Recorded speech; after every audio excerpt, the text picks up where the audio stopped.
13 is when I met this man. He used to walk down my street with a beer in his hand. He was in his mid-40s, body covered in dirt, endless tears in his pants and holes in his shirt. Yeah, for sure a poor man, not a single bit of wealth. He was always paranoid and he would talk to himself.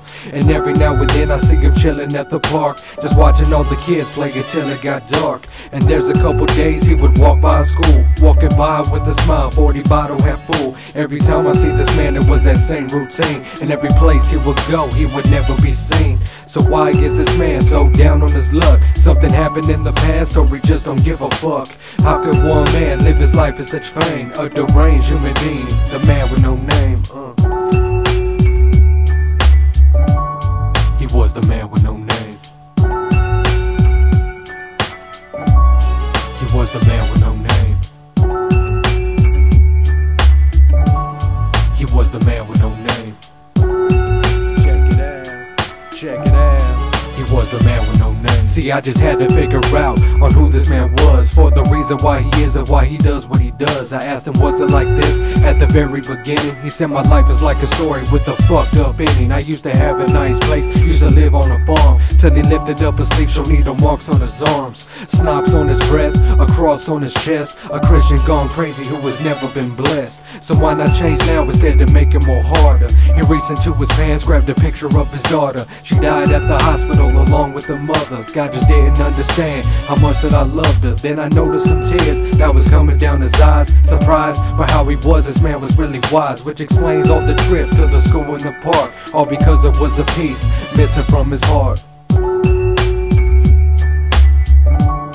He was the man with no name. He was the man with no name. He was the man with no name. Yeah.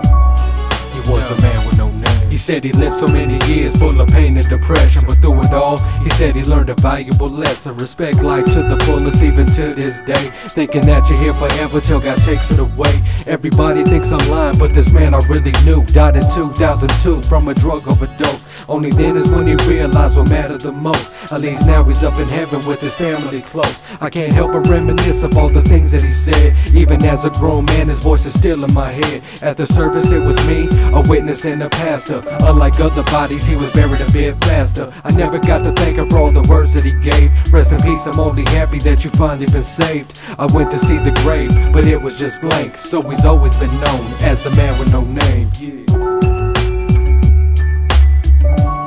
He was the man with no name. He was the man with no name. He was the man with no name. He was the man with no name.